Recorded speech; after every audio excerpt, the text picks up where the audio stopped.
Welcome back, everybody, to the Westlake Hornets Teambuilder Dynasty here on NCAA Football 14. As today, we'd be season number 13 recruiting special. The recruiting special is a video that we make every single season of the series where we look at some of the top players in high school football and look at the stars of tomorrow. A lot of the guys we're going to be talking about today are the future of this Westlake Hornets program. This is a very fun group of players in this year's recruiting class. Let's hop right into it. The first three players we're going to be talking about today have already committed to Westlake, with the first one being linebacker Winston Johnson from Roanoke, Alabama. Johnson is a four-star, and he's the modern-day edge rusher.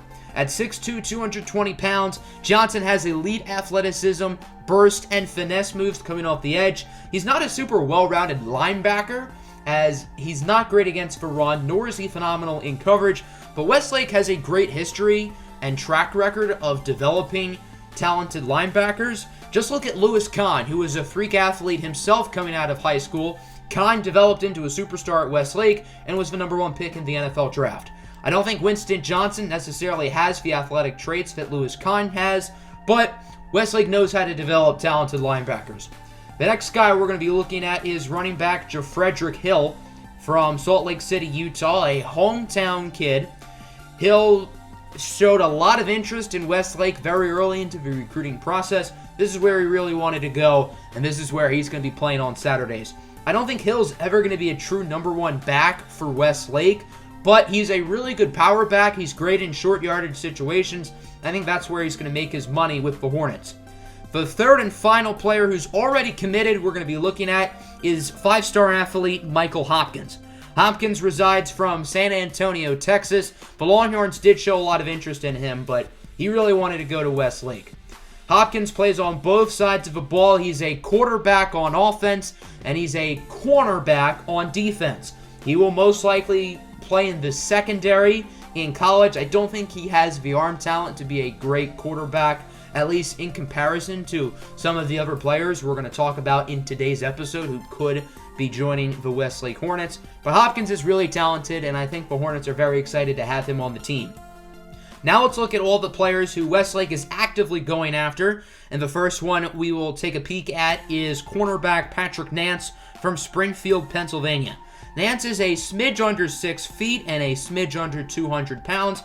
He's very athletic, great in zone coverage, needs some work in man coverage. Reminds me a lot of Paul King coming out of high school. King is currently the slot corner for Westlake. He is a redshirt sophomore. And while King has not had a great season so far, I will say, I think him and Nance are very similar players, and I think they're both very talented. Westlake knows that the best football teams are built in the trenches. The best teams always have good offensive and defensive lines, the beefy boys up front. We're going to be taking a look at left tackle prospect John Thompson. Thompson is a four-star, the #5 offensive tackle in the nation.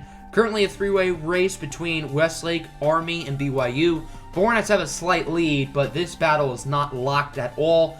With right tackle Dwayne Morton graduating at the end of the season, I think John Thompson could slide it over to the right side and be a day one starter next year if he committed to Westlake.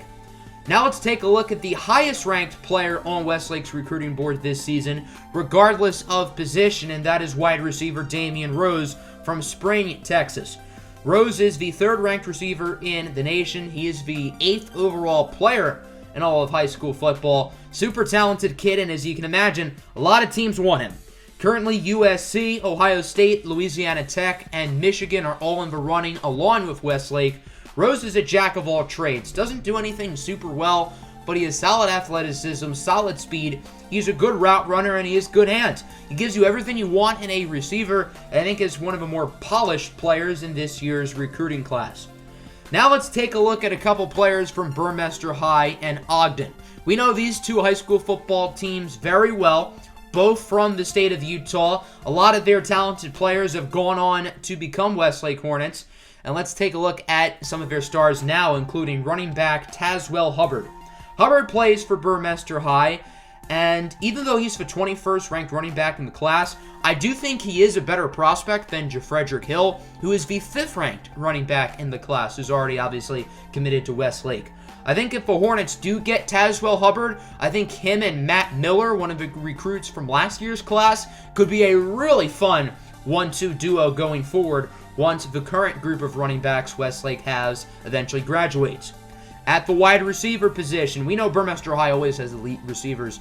This one is Cody Westwood. Yes, we obviously know the Westwood family has a rich history for the Westlake Hornets. The Hornets starting quarterback is Stephen Westwood, and the top receiver is Carter Westwood. Cody Westwood is a physical freak like his older brother Carter. Carter was a little bit better of a prospect coming out of high school, but Cody here is still a 5-star, and unlike Carter, this is actually a pretty tough recruiting battle with Utah and BYU both in the running. Burmester High's main rivals are obviously the Ogden Tigers, and they have a lot of talent. They've done a great job building up this defensive line in recent years, including Noel Payne, who we're looking at right here. At the defensive tackle position, Payne is currently a 4-star, although I think he has the talent of a 5-star, and I think his ranking is honestly robbing him of what he truly is. It's hard to get a true game-changing defensive tackle nowadays in college football. I think that's exactly what Noel Payne is. This would be a big get for the Westlake Hornets. Alongside him on the Ogden defensive line is edge rusher Alvin Carroll. Carroll is a 5-star, although I think Noel Payne is a little bit better of a prospect than him. Alvin Carroll is still a monster. At 6'4", 245, he's a little bit small for a defensive end per se. He does not have elite play strength, which isn't a huge concern now, but as he enters college and likely enters the pros one day, that is a little bit concerning. However, he does have great athleticism, great speed, and finesse moves. I just question if he's going to be a defensive lineman or an outside linebacker in the Hornets scheme. Currently, this is a tough battle involving Utah and Boise State, but I'm sure the Hornets would love to get him. The next guy we're going to take a look at here is cornerback Matthew Blunt. Yes, his last name is Blunt, and if Westlake gets him, prepared for plenty of weed jokes. Blunt is not as athletic as the other defensive back prospects we've looked at today in Michael Hopkins and Patrick Nance. However, I think Blunt is a little bit more technically sound than both of them right now, and I think they're all pretty much equal in talent. You can't really go wrong with any of them. Currently, this is a 3-way race with Westlake, Michigan, and Florida. I think all 3 teams have pretty much an equal shot of landing him. They all really want Blunt, and for good reason, because this kid is a stud. The final 2 players we're going to be looking at are quarterbacks. Both of them are very likely to commit to Westlake. The first one is 4-star Jake Grover from Pleasant Grove. Grover is more of a traditional pocket passer. He has some athleticism, but he makes most plays with his arm. He has a very strong arm, and he has solid accuracy. The number 8 quarterback in the nation. He has great size at 6'4", 235, and I think he could be the future starting quarterback of the Hornets in a few years. However, there is one man potentially stopping him. The other quarterback we're going to be looking at today, his name is Joe Kilpatrick. Kilpatrick is a 5-star, the second-ranked quarterback in the nation from Twin Falls, Idaho. Kilpatrick is not as refined as a passer. Now, his accuracy is off the charts. However, Kilpatrick does not have great arm strength. He is very mobile and very athletic. At 6'1", 190, he does not have the size and build that Jake Grover has, nor does he have the arm strength that Grover has. However, Kilpatrick is a lot more mobile and is quite a bit more accurate than Grover. So both of them are very different players. I think Kilpatrick fits what Westlake does a little bit more, but who knows, in a few years, maybe there will be a quarterback battle between the 2 of them. So now let's take a look at the board itself. There are a lot of players on this board we did not talk about, and we're going to go a little bit over everybody's skill sets and check some ratings out. At quarterback, obviously, the 2 guys we're going after are Kilpatrick and Grover. Nobody else has expressed interest in either of them, which I find really strange, but it looks like Westlake is going to get both of them. I'm sure the Hornets are not complaining. At running back, 2 guys, both of whom we've talked about, Taft Hubbard and Jafredrick Hill.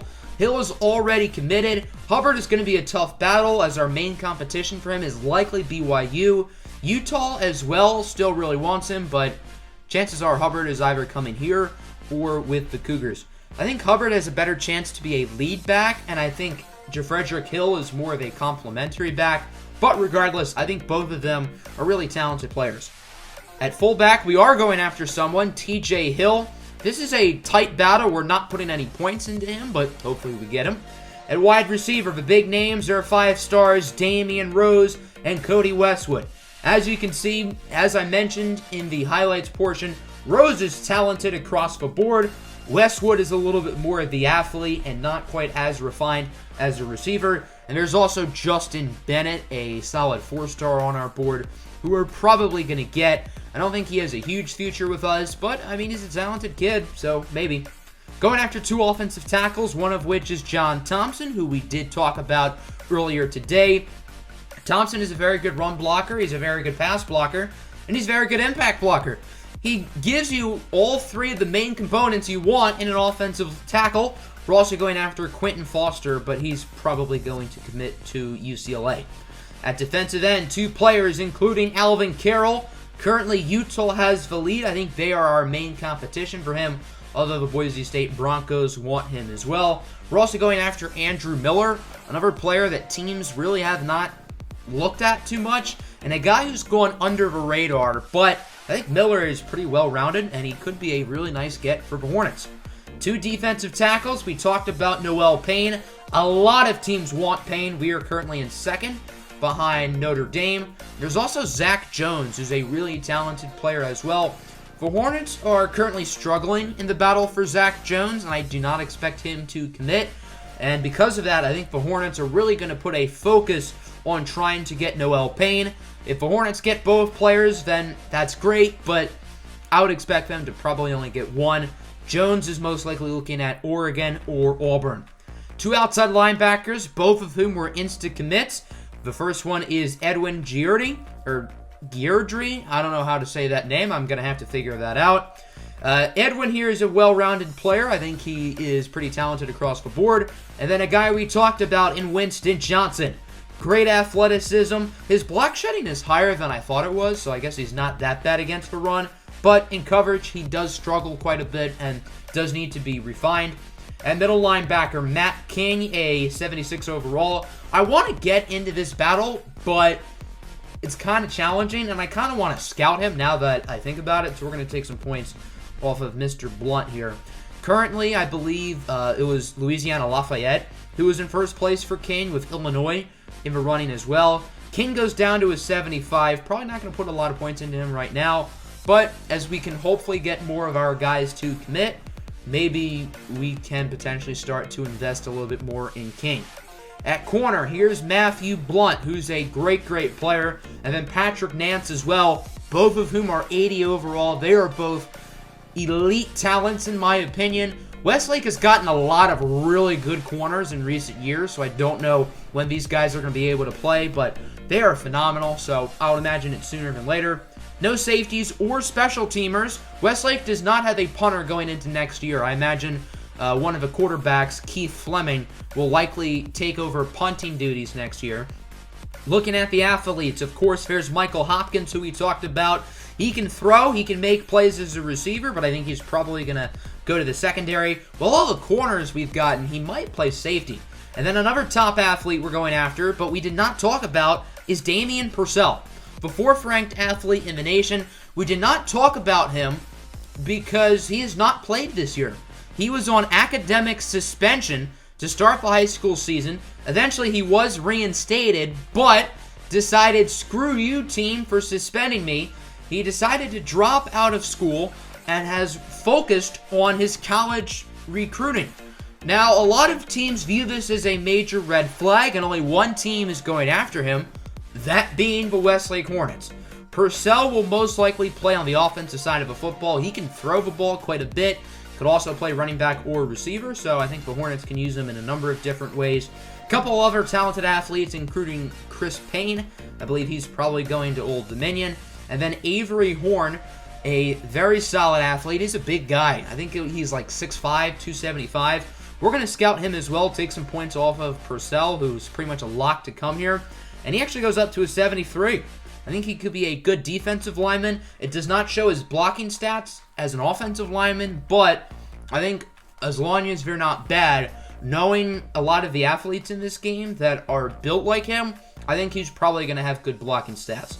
So that'll end the episode. I hope you guys enjoyed the recruiting special this year. Definitely one of the funnest recruiting classes, I will say, of the series. Hopefully we can get a lot of these guys because there are some phenomenal players in here. Hope you all enjoyed. Make sure to hit the like button and subscribe. Next episode of the series, we'll be taking on the 5-2 UCLA Bruins, who I think are ranked number 11 in the nation. Peace out.